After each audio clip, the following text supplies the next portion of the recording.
that emotional feedback where even if we do bounce back, you're going to get that secondary wave of fear where people look to get out of the market. And that's what's going to create that sideways action. Now, what happens after that, whether we recover from here, that's to be determined. We totally it could happen. But whether Bitcoin sees a macro long-term recovery from here or a macro long-term bear market or even just a sideways market, right, for the better part of the next year, what happens from here, in my opinion, has a lot to do with what happens to the stock market, guys. Very much so.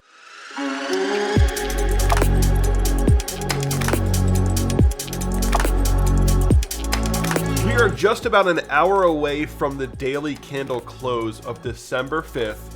And I'm coming to you guys with this video just a day or two after one of the most major dumps we've seen for Bitcoin in recent times. Off that high at 69,000, we've now seen a correction over 38% down. Now, one thing I want to say right off the bat is that there has definitely been some technical damage done to this trend. We've fallen below the upward sloping trend line. Market sentiment has been crushed by this move down. There's no doubt in my mind that there's a lot of uncertainty now with this recent move. And all of this has been quite a surprise for most people. And the question is, why is it that pretty much nobody really expected this to happen? Why is it that no influencers or analysts out there, predicted this for the most part, right? Including myself. I did not see this coming. And to be honest, this dump does break a lot of models. Most models have been broken for the time being. Even my 3 peaks in a domed house, or even the last video I made, Jesse Livermore's speculative chart theory, even that has been broken at this point. And arguably Plan B's model is starting to be potentially broken, though nothing's really confirmed yet because we've only been down for a couple days. We have to see what kind of reaction takes place. But again, why is it that nobody really knew this was coming? The reason nobody knew is because nobody knew that the Omicron variant was going to be a big news story last week. The biggest reason for the dump was actually this news story about the new COVID variant. And what happened was the stock market ended up tumbling throughout the week. And actually the last trading day was one of the most difficult trading days to deal with. I mean, if you were looking at this Friday, we were just on lower lows, lower highs the whole day. Only until the end of the day did we see a little bit of relief, but the whole day was extremely bearish and extremely violent to the downside for most markets. And yes, this did have an effect on Bitcoin. This did cause Bitcoin to break below our upward sloping trend line. This caused market damage to take place. We broke the trend, guys.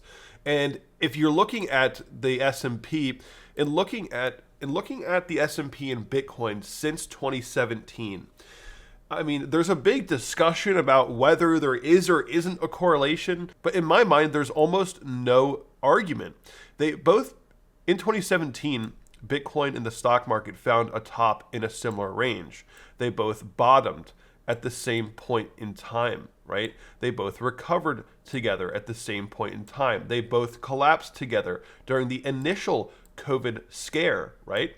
And then they both recovered with one another over time. There is a clear correlation between the two, and really it just has to do with speculative confidence, guys. It's all about confidence. The correlation coefficient tool shows that Bitcoin is almost, for 80% of the time, has some degree of correlation with the S&P 500, right? And if we just go down, just zoom into this chart more recently, pretty much every move that's been happening between, this is Bitcoin compared to the S&P, I mean, they're all very similar, guys. We're bouncing, retracing together, right?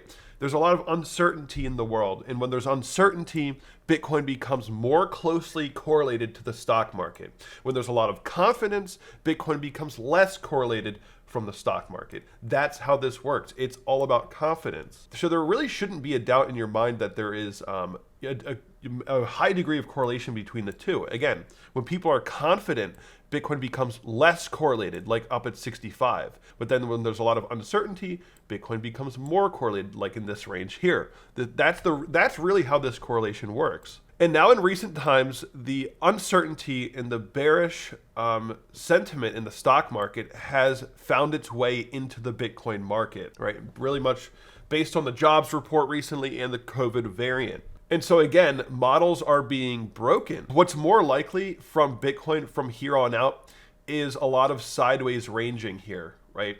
I don't expect us to just pump away or dump away necessarily, right? I think we're probably going to see the market sitting in a bit of shock. I think people are in shock, and likely we're going to see a lot of sideways ranging here before we get to make any major move. Now, how long do we go sideways?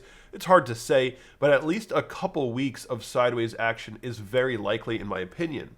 Now, remember, there is something called emotional feedback in the market. That's something that most of my viewers that are regular viewers should know about. And that is basically when something happens in the market, let's say over here at 65,000, when we see a major dump down, there's the initial wave of fear, and then there's a secondary wave of fear that takes place, right? So when you get a rebound like this up to 42, the secondary wave of fear comes in and you get pushed down again, right? So you have multiple waves of fear before the recovery. Same thing on the way up. When you pump up, you have a wave of enthusiasm, right? And so very likely after this dump, we're going to get that emotional feedback where even if we do bounce back, you're going to get that secondary wave of fear where people look to get out of the market. And that's what's going to create that sideways action. Now, what happens after that, whether we recover from here, you know, that's to be determined. We totally it could happen. But whether Bitcoin sees a macro long-term recovery from here or a macro long-term bear market or even just a sideways market, right, for the better part of the next year. What happens from here, in my opinion, has a lot to do with what happens to the stock market, guys. Very much so. Because if you're looking at 2017, Bitcoin and the stock market both topped out right here, almost side by side. That's when the volatility kicked in. And then the Bitcoin and the stock market both bottomed out right down there, almost side by side, right? We just saw the comparison earlier. This is how it's been working out for the past many years, right? Looking at the weekly chart, I'm going to bring up this comparison again, both having topped out at a similar range, becoming unstable and bottoming at a similar range, right? In almost every case, with a few exceptions in between. So really, if the stock market becomes unstable, like here in 2017, if something like that happens again over here in 2022, then that's not going to be good for Bitcoin. Right?